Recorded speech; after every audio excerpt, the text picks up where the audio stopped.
Hi, lovelies. Esther here, and it is Saturday, October 12th, which means that the Drop 'em 78 Challenge, my annual tarot challenge where folks are invited to join me in dedicating themselves to one deck and to go through that deck one card at a time, one day at a time, October 15th, starting with the Ace of Pentacles and ending December 31st with the World.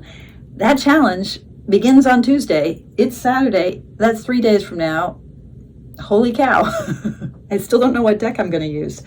And isn't that lovely? It's been such a thrilling, journey, practice. I've looked at, I think this is round 10 I don't know. I'm going to pop that information in. I'm going to pop into the down below magically right there.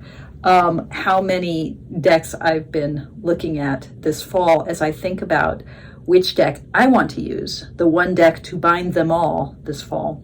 And the way that I've been exploring that is through these dueling deck dialogues where, in kind of talking with the cards, talking with the decks, what has been unfolding is kind of what's up for me right now. Like, what do I need to be looking at? In fact, that's always the question I begin with. What do I need to be looking at? What do you want me to see? I'll ask a deck. And what's been fascinating is that the same answers keep circulating through, filtered through the vision of different artists, different styles, different lineages of tarot, different understandings, different hearts. And it's been a fabulous, delicious practice. So, but we're at the end, and I haven't looked at all the cards I want to look at and all the decks and there's always more. But tonight is super special because tonight is when I'm going to work with the Tarot of the She, which in some ways, and this is often true, going into the fall dueling deck season, I'll think, oh, this might be the one. It might be this deck. And I have that suspicion of the Tarot of the She. It's my tarot obsession. I've got a link to that video below if I can remember to put it in, where, this deck has sort of haunted me. There's something calling me in this deck. I think the She themselves are calling me. So I'm going to be looking at the Tarot of the She, but I'm also going to be looking at two other decks. And these decks are so different in their artistic sensibilities, so different in their aesthetics. But what each of these decks shares in common is a sense of initiation, that there's something in these decks that really speak to being inducted into a world, being drawn into a mystery. These decks, all three of them have a kind of, tarot always has this for me, but these decks especially have this feeling of a pull, of a magical pull, by dint of the thematics that they explore.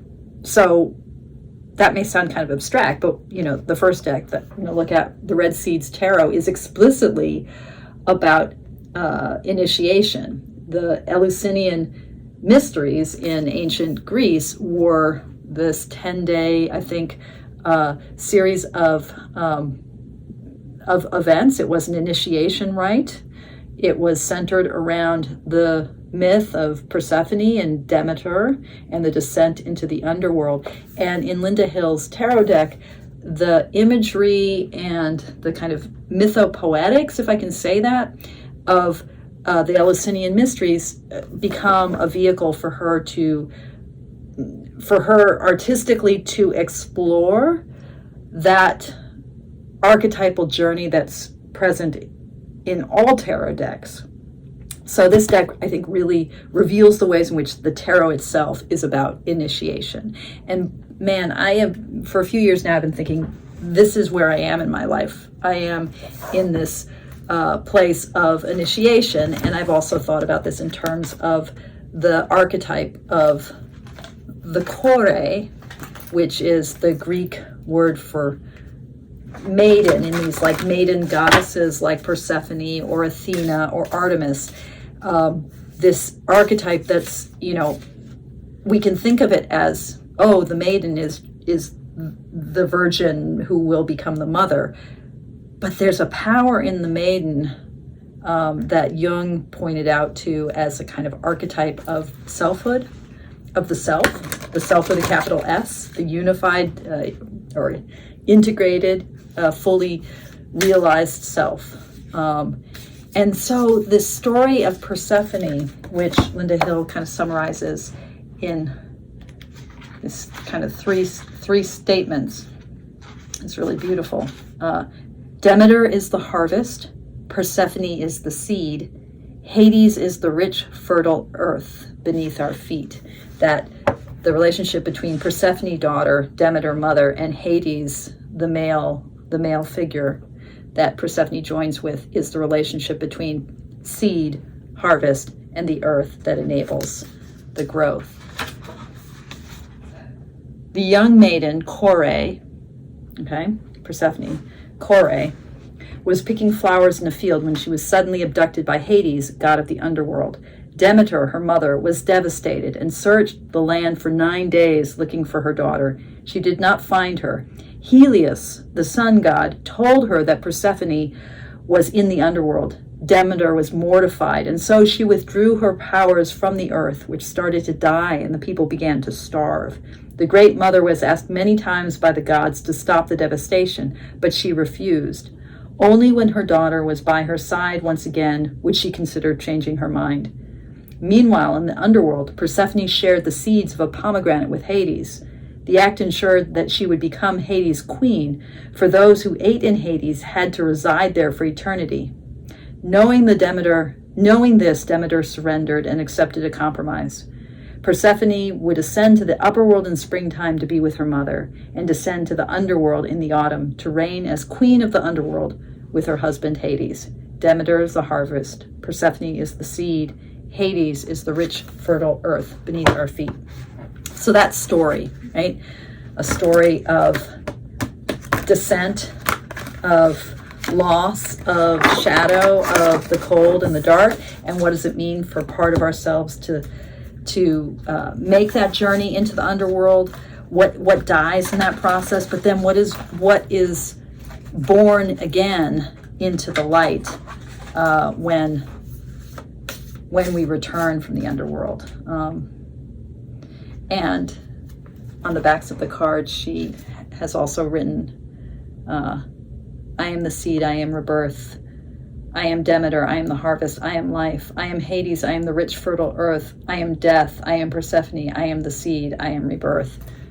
That circle that forms the border on these cards. Okay, these are big chunking cards.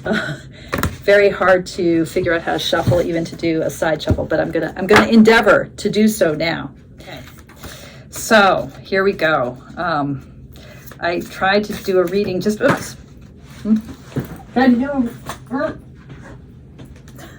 Ooh, the Lord. Ha, the Emperor. Yeah, I tried to do a reading a second ago, and it did not, I couldn't, I think I was relying too much on the guidebook, and I was getting bollocksed up. So a little reset, and yeah, and the deck is saying, yeah, okay, you want to emperor your way through. Okay, I think this is Hades. So I'm getting a little bit of a warning about, yeah, that's Hades. I'm getting a little bit of a warning about my own efforts to control, but I'm also being called out by the deck. I'm not going to use the guidebook because it is, I will need to digest it. I think it is a guidebook. It functions as a guidebook, but it's also kind of entering into the Eleusinian mysteries and the history of that in a way that is beautiful and fascinating, but what do I want to say? Not helpful right now. I'll just say that. One thing to know is the seer is the knight figure and is kind of pointing the way into the mystery. So sort of a priest figure. The page is called the seeker, which is interesting, like the kind of, I think of it as the aspirant. And then you've got mother and I think father. Is the king figure the father? No, just called king. And maybe, oh yeah, and the queen is just called queen. Okay, so king and queen. And then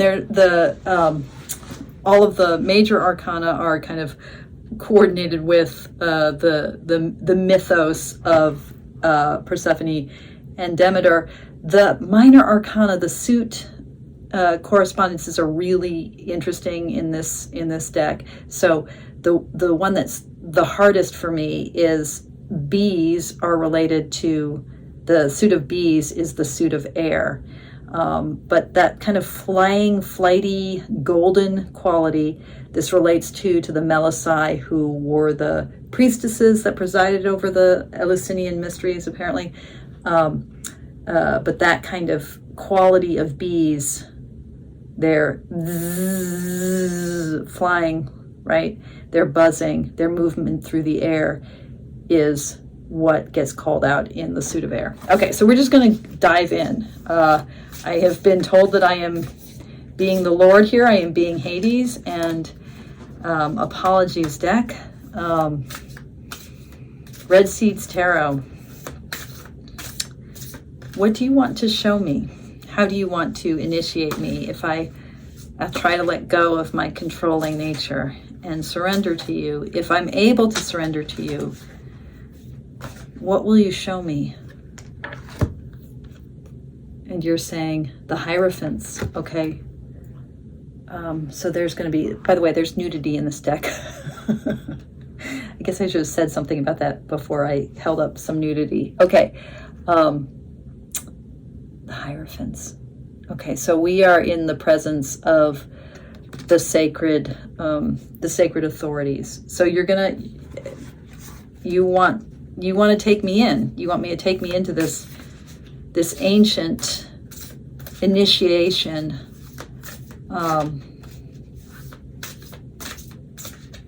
To what end? Two of Seeds. Okay. To teach me something about balance, to teach me something about my own body, maybe, or what it means to be embodied, about life and death, about right and left, front foot and back foot, about breasts and butt cheeks. What do you think I need to know? What do you think I'm missing that I'm not paying attention to?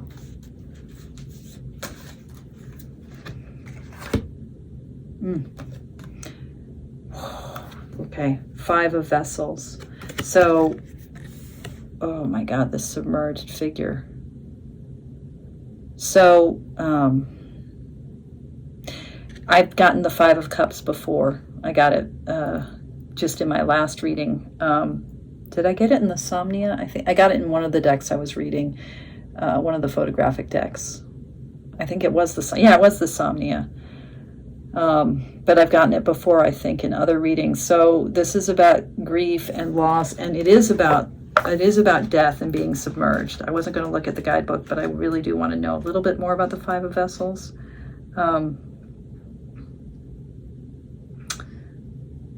Okay, so the river as a boundary between the upper and lower world. So there is the crossing of the water, which we might associate in a traditional tarot deck with the 6 of Swords, that crossing of the water.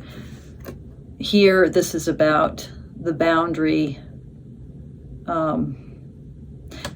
between upper and lower world. So about the descent, about death, about the unconscious, about grief, about loss. It's the work of mourning.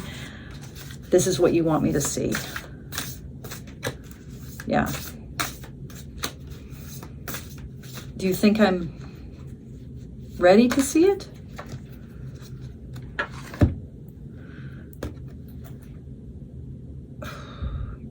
Yes. The moon. But I need help. I need to be willing to surrender to the snake, to that murky underwater, to be half submerged. What is the moon?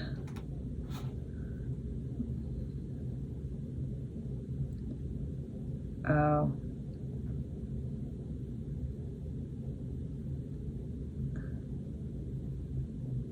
So this is about Demeter realizing that her daughter was going to have to be in the underworld, that she had eaten of the pomegranates.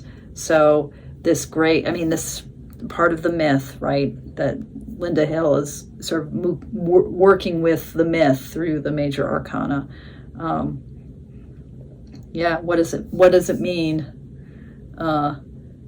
to really grapple with the truth of the underworld and to grapple with death and loss? So you're saying, I am ready, but I have to be willing to be submerged. How will you help me in this work? The Eight of Vessels. God, all of this partially underwater imagery. You will help me reflect and help me keep my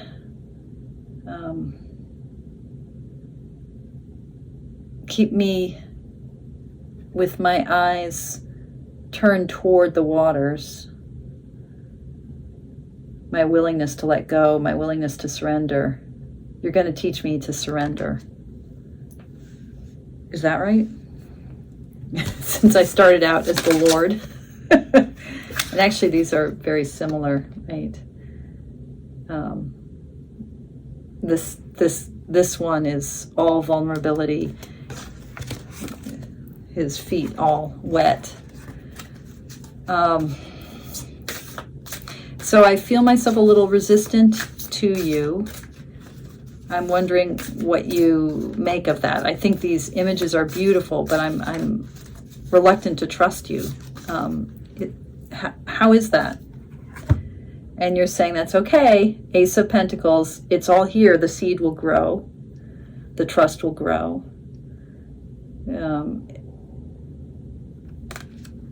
Okay. And what can I bring to you?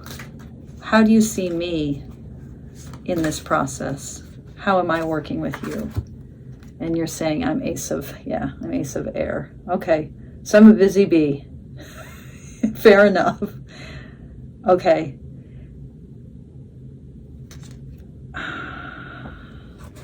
What else do I need to know, if anything? What's going to be the outcome, I guess I want to say. Like, where will this ultimately take me?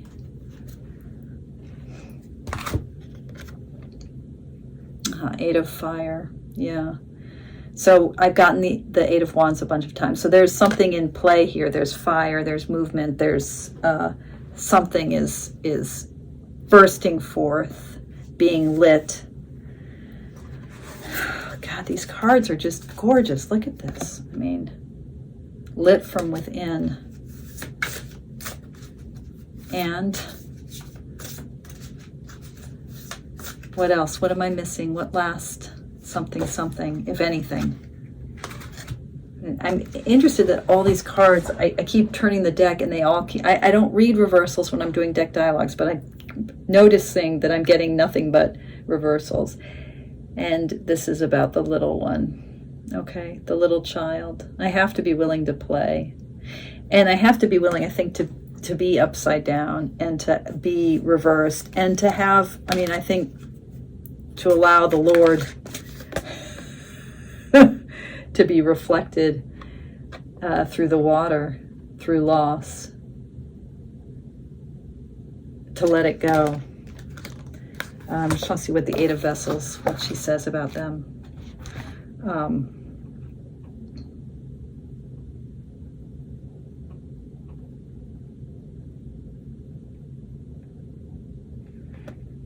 Yeah, she reads it as part of the myth, but it's time to, or part of the mystery. It says it's time to move on to find out who we really are. A different level of awareness is calling us. It may descend for a time, for it seems there's something or someone we need to let go of from our lives. So this, it's the surrendering. So letting go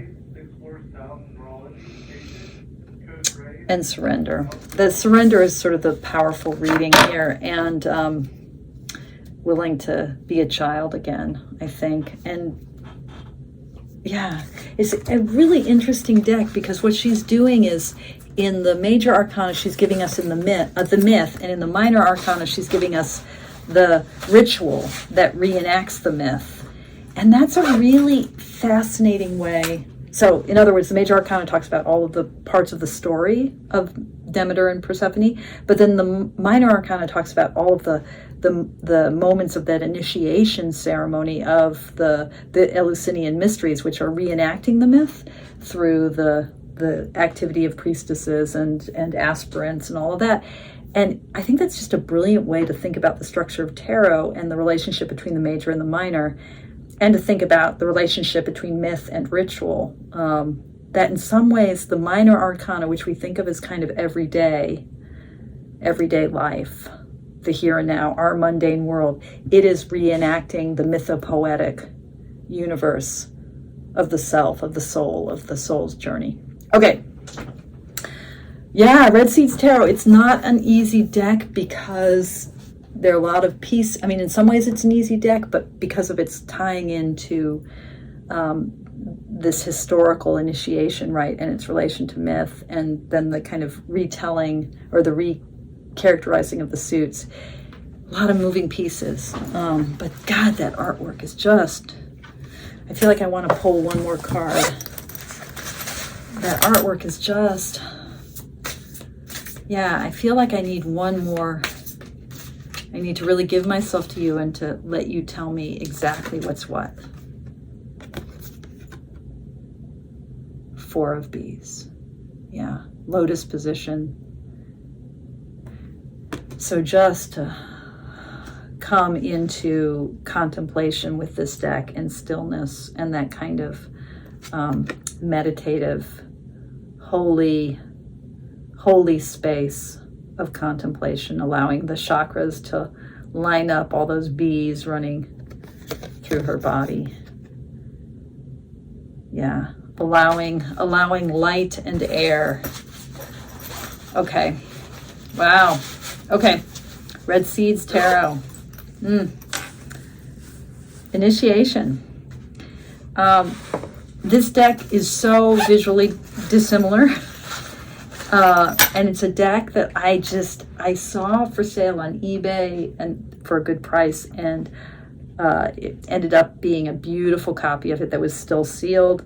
And I just fell in love with the colors and the patterns. And this is the Santa Fe Tarot deck, which is, I'm gonna say, came out in the 90s, 1993.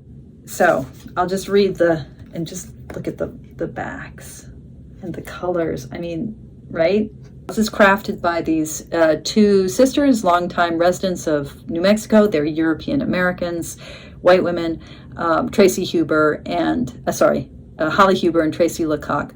And I say they're European American white women because they did create this deck. It's 1993 that uses Navajo sand paintings and Navajo mythology, Navajo cosmology as the basis of its at the basis of its language system and the basis of its system of meaning. Problematic? Yes. Beautiful? Also yes. And so there's something about this deck that, even though, it's like, oh, white people, use your own art history, even though that's true, there's something about this deck that really speaks and really carries something that is worth spending some time with. I'm just going to read the quick description of the project behind the deck, the mythology behind the deck. So this is on the sort of story card that came with. Many years ago, when the people were young and had just come to the emergence place, the holy ones, who were never seen by human eyes, began sending spirits to teach the people sacred knowledge. Among the instruction were songs, prayers, tools, objects, and plants with protective and curative powers.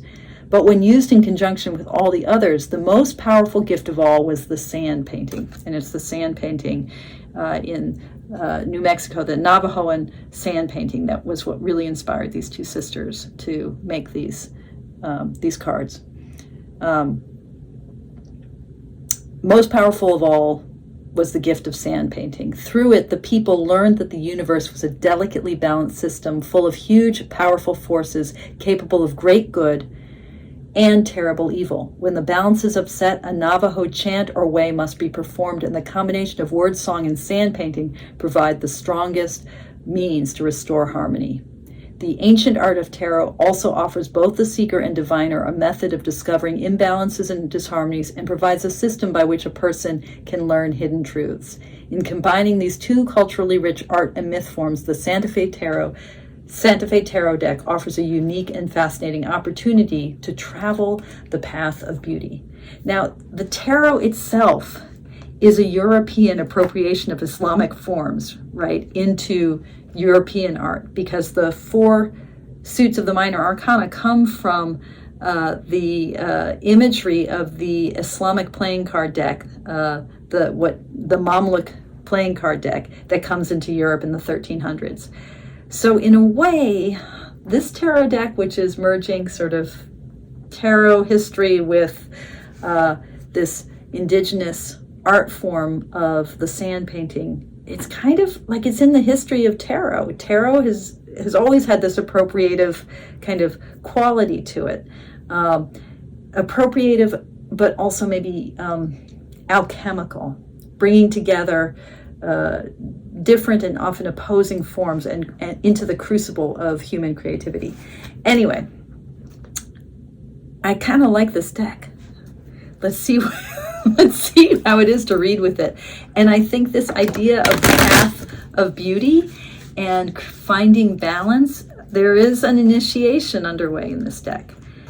Now in this deck, lightning is the suit of air, rainbows is the suit of fire, water is the suit of cups, or the suit of water, and buffaloes is the suit of earth.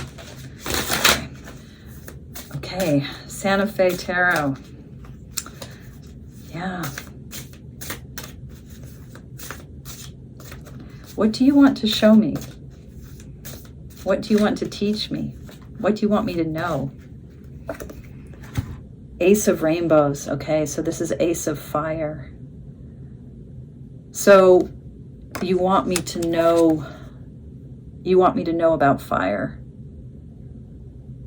You want me to know, and it's interesting to think about fire here, rainbows, water and air together in a way, or water and light, I guess.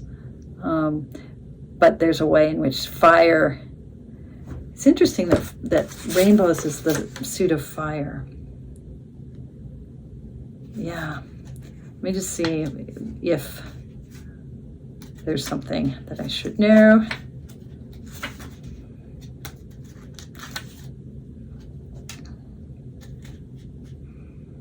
Creation, beginning, invention, start of an undertaking. Yeah, so it's just basically the Ace of Wands. But so you want me to know that spark, that magical prismatic moment of creativity. Is that what you want me to know? And if so, why? How? And you're saying through 5 of lightning, the 5 of air. Huh. 5 of lightning. So what does it mean for me to stand in the middle of this lightning like this figure? This figure who has a figure on his chest. Just see what the reading here. Conquest, defeat, destruction of others, degradation. Okay, so that defeat, degradation, the kind of cruelty of the 5 of Swords, this conflict which is not about winning. So why you want me to know fire, but because of conflicts I start, or does that lead me into conflict or degradation? I'm not sure I understand. You're saying the Empress. Okay, no, something is getting born here. Mother Earth. Something is in the belly.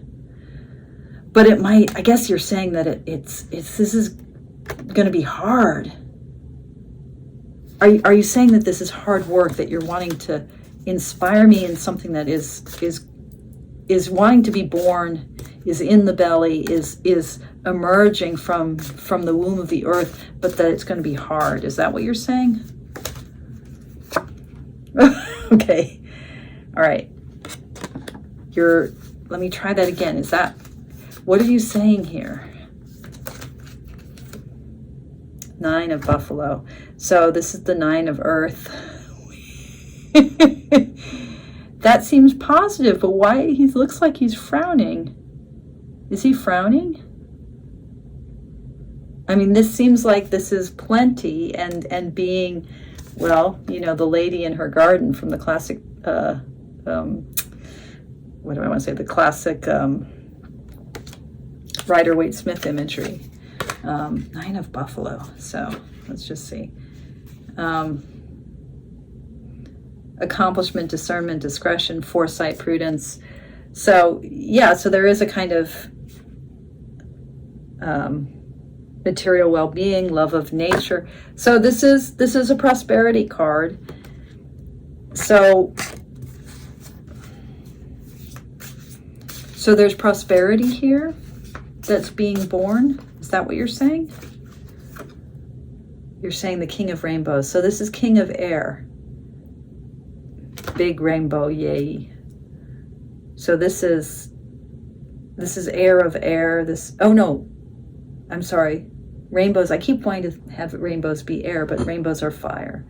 So this is the King of Wands. The King of Wands. Okay, so coming into myself, I've gotten this message so many times. So the 9 of Pentacles, the 9 of Earth, the 9 of Buffalo. So it's a coming into the well-being of self, realizing this fire. Something is being born. It's hard. Say more about the difficulty. What's going to be the difficulty in all of this? The Hanged Man. Okay. That I have to surrender. See what I mean about this deck? I don't know. Is it just me? I just feel like there's something really powerful about these sand paintings. Again, like this feeling of, yeah, this is appropriative. This is white people taking indigenous art, being influenced by the art they see in the land around them, these sand paintings. Yeah. Okay, so it's hard because there's a suspension. Okay. It's hard because there's surrender. It's hard because I don't have control. Going back to the Lord in the Red Seeds Tarot. Anything else I need to know here? And you're saying Ace of Lightning. Okay, so just, yeah, we got another Ace of Bees, right? One of the, yeah, okay, Ace of Lightning.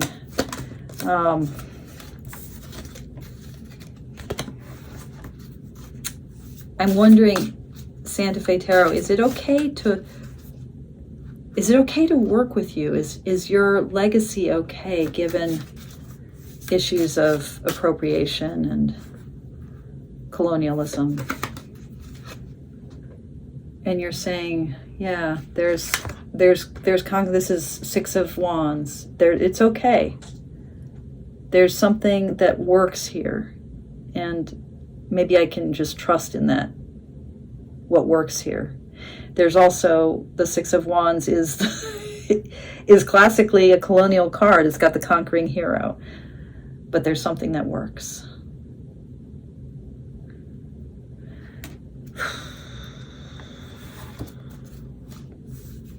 Last thought. There's something that works. 10 of Buffalo. Okay. And there's legacy and history. And community. And a coming together. Family.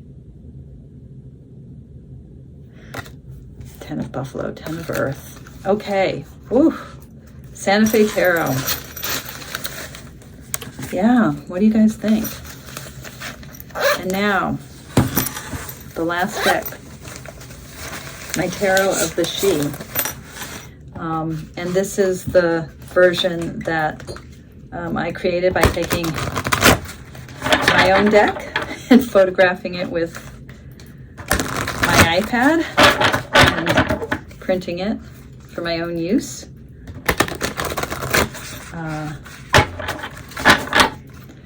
Okay, Tarot of the She. I guess my first question really is, do you want to work with me?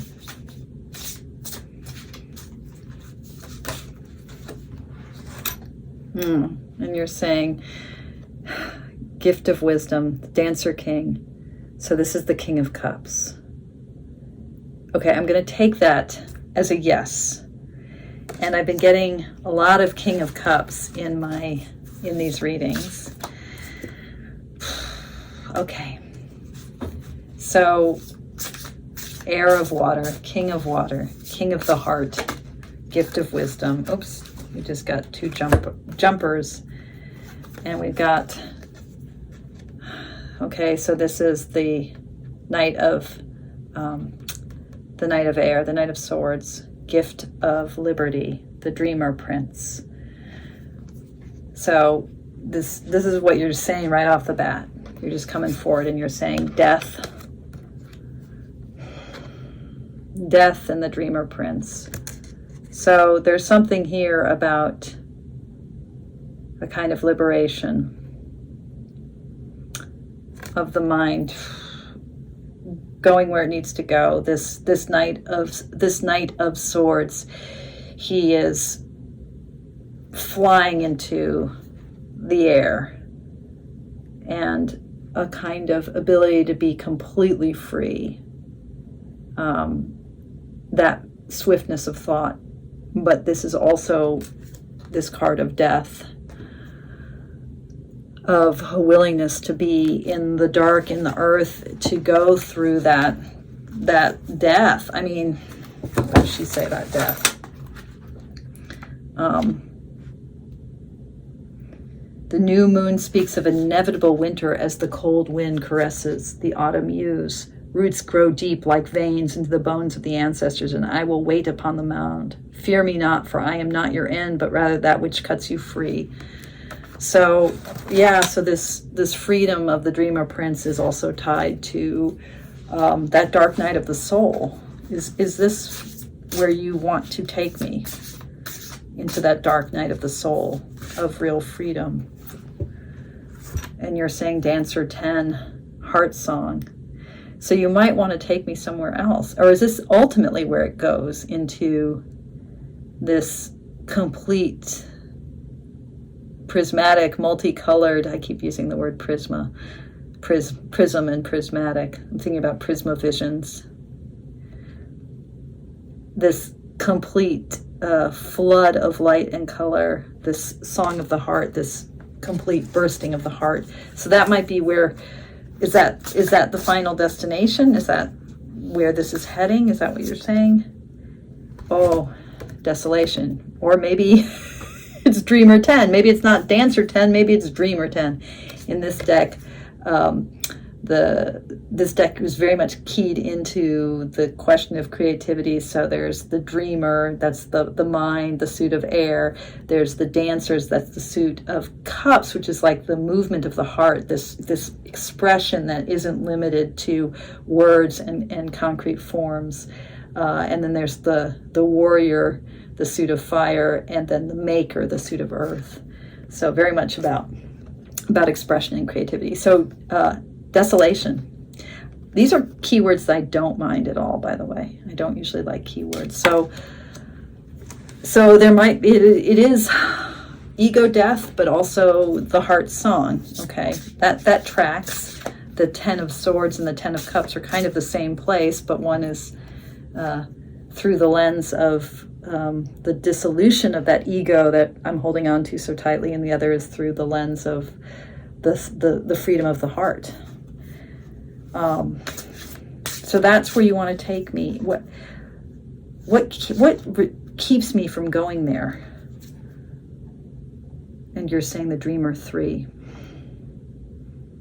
Yeah. Soul loss. So grief.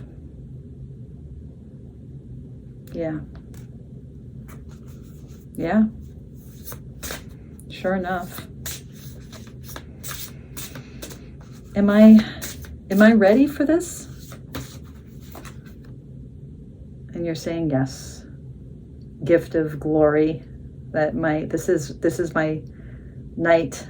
I'm sorry, my king of fire, my warrior king, my king of wands that I keep getting. You're like, yep, you can do this. You can do this. Is there something I need to be worried about? Or a warning? Or just a caveat, like some caution? I think that's the word I want. And you're saying that emergence, the caution here, Maker 8, so the 8 of Pentacles, right? So this caution is just, are you willing to let what is in the earth come forth? Are you willing to have the practice of that, the surrender to practice, surrender to the craft? What does she say about the...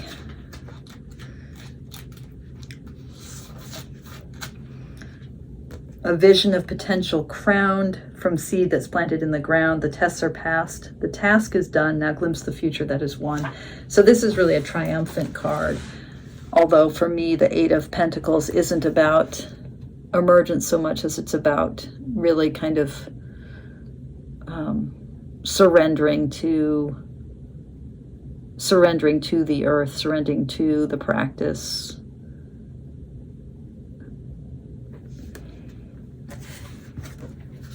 What am I not seeing?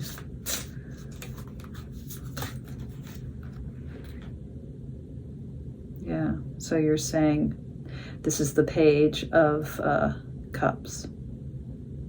I think you're saying that it's not that you're not seeing it, it's just that the heart is young. Let yourself be in the shallow waters, maybe. Last words? What I'm missing? Warrior 2. Yeah, so the 2 of Wands, another card I've gotten a lot of. Yeah, so... Yeah, there's a gate here. There's an embarkation point. There's some fire that can rise. Okay. Wow. Yeah, what do you think? The she, there's something that's quite effortless in working with the she. Something that was quite effortful at first with the red seeds. I had to kind of surrender to it.